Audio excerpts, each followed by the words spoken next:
Salut à tous. Aujourd'hui, cette vidéo est en collaboration avec l'INRAP, l'Institut National de Recherche Archéologique Préventive, pour les Journées Européennes de l'Archéologie.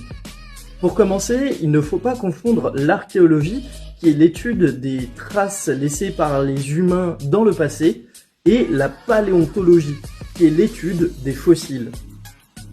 Aujourd'hui, on va s'intéresser au site de fouilles de Mantes-la-Jolie, et vous pourrez voir quelques photos et vidéos que j'ai pu prendre sur ce site. Ces fouilles sont réalisées pour faire un diagnostic avant la rénovation de la place Saint-Maclou à Mantes-la-Jolie. Sur cette place, on peut y retrouver une tour, qui est un des rares vestiges de l'ancienne église Saint-Maclou qu'il y avait à cet endroit.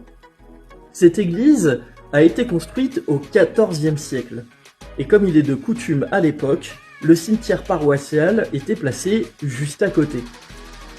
C'est dans les années 1600 que le cimetière a été déplacé un petit peu plus loin et qu'une route a été construite par-dessus l'ancien cimetière. On peut d'ailleurs voir encore quelques traces de cette route avec les pavés qui sont encore visibles aujourd'hui.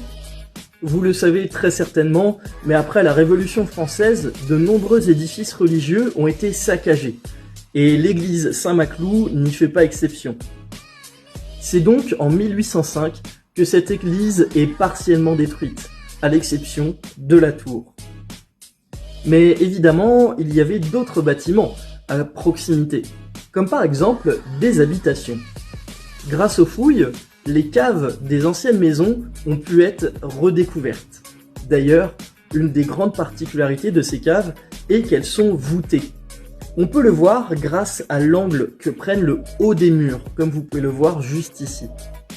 On sait que ces caves ont été utilisées entre le XIVe et le XXe siècle, grâce à de nombreux objets que l'on a retrouvés, comme des morceaux de porcelaine, du verre ou de la monnaie du régime de Vichy. En 1944, il y a eu un bombardement sur la ville et la place a été rasée. Il n'y a donc plus de maisons. Mais en 1999, une rénovation de la place a été demandée et des fouilles ont dû être réalisées pour permettre cette rénovation de la place. Et à l'époque, on avait déjà trouvé des traces du passé de la ville. Si vous voulez en apprendre un petit peu plus, je vous invite à aller sur ma chaîne YouTube pour découvrir l'interview de Ludovic Decoq qui m'a présenté le chantier et toutes ses caractéristiques. Vous avez aussi de la chance, une nouvelle vidéo arrive dans 2-3 jours pour vous raconter ce qu'il se passe lorsque l'on découvre des nouvelles tombes. En attendant, si cette vidéo vous a plu, n'hésitez pas à mettre un commentaire, à la partager, et on se retrouve dans quelques jours. Salut! Salut à tous! Aujourd'hui, cette vidéo est en collaboration avec l'INRAP, l'Institut National de Recherche Archéologique Préventive, pour les Journées Européennes de l'Archéologie. Pour commencer, il ne faut pas confondre l'archéologie, qui est l'étude des traces laissées par les humains dans le passé, et la paléontologie, qui est l'étude des fossiles. Aujourd'hui, on va s'intéresser au site de fouilles de Mantes-la-Jolie, et vous pourrez voir quelques photos et vidéos que j'ai pu prendre sur ce site. Ces fouilles sont réalisées pour faire un diagnostic avant la rénovation de la place Saint-Maclou à Mantes-la-Jolie. Sur cette place, on peut y retrouver une tour, qui est un des rares vestiges de l'ancienne église Saint-Maclou qu'il y avait à cet endroit. Cette église a été construite au XIVe siècle, et comme il est de coutume à l'époque, le cimetière paroissial était placé juste à côté. C'est dans les années 1600 que le cimetière a été déplacé un petit peu plus loin et qu'une route a été construite par-dessus l'ancien cimetière.